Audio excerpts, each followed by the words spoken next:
Welcome to our channel.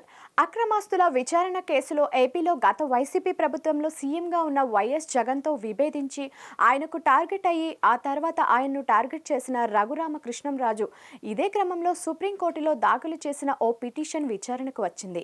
ఈ కేసులో discharge పిటిషన్పై విచారణ చేపట్టిన 5 జడ్జీలు బదిలీ అయ్యారు. కాగా ఈ సందర్భంగా రఘురామరాజు చేసిన ఓ విజ్ఞప్తిని సుప్రీంకోర్టు తోసిపుచ్చింది.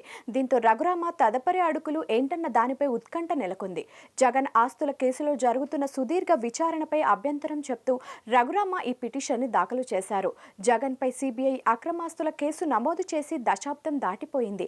అయినా ఇప్పటికీ ఈ కేసులో పూర్తి స్థాయిలో ఛార్జిషీట్లు దాఖలు అయి విచారణ పూర్తి కాలేదు. ఈలోపే పదుల సంఖ్యలో వచ్చి పడుతున్న డిశ్చార్జ్ పిటిషన్లను తేల్చలేక హైదరాబాద్ సిబిఐ కోర్టుతో పాటు తెలంగాణ హైకోర్టు కూడా చేతులెత్తేస్తున్న పరిస్థితి. అలాగే డిశ్చార్జ్ పిటిషన్లపై తీర్పులు ఇచ్చేందుకు సిద్ధమైన క్రమంలో 5 సిబిఐ కోర్టు న్యాయమూర్తులు బదిలీ అయి వెళ్లిపోయారంటూ తాజాగా రఘురామ లాయర్లు సుప్రీంకోర్టు దృష్టికి తెచ్చారు. న్యాయ వ్యవస్థలు ఏళ్ల తరబడి విచారణ జరుపుతూనే ఉన్నాయి కనుక ఎప్పటికైనా ఈ కేసుల విచారణ పూర్తవుతుందని ఆశించడం అత్యాశ అవుతుంది కదా. ఈ నేపథ్యంలో ఈ కేసులని ఏ రాష్ట్రానికి బదిలీ చేసి ఏం ప్రయోజనం?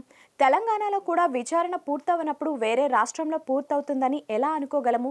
ఈ కేసుల విచారణ ఎందుకు పూర్తవడం లేదో సుప్రీంకోర్టు, తెలంగాణ హైకోర్టు, సిబిఐ ఈ కేసులను వాదిస్తున్న ఇరు పక్షాల న్యాయవాదులకు తెలియదా? సుప్రీం ఆదేశాల మేరకు హైకోర్టు పర్యవేక్షణలో ఈ కేసు విచారణ జరుగుతున్న ఫలితం లేదని తెలిపారు.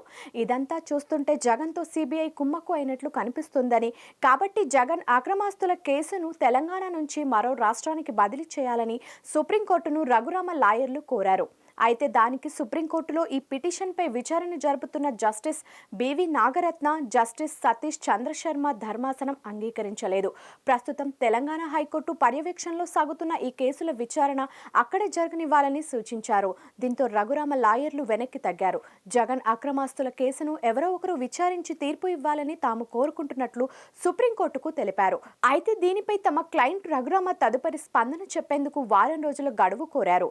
దీంతో పాటు సిబిఐ కూడా గతంలో తమ తరపున వాదనలు వినిపించిన అదనపు సొలిసిటర్ జనరల్ దాక్రే ముంబైలో ఉన్నారని, వచ్చే వారం వస్తారని చెప్పడంతో సుప్రీంకోర్టు విచారణను వాయిదా వేసింది. ఏది ఏమైనా ఈ కేసులో విచారణ పేరుతో 100 కోట్లు ప్రజాధనం ఖర్చు అవ్వడం తప్ప ఏం ప్రయోజనం అని సందేహం కలగక మానదు.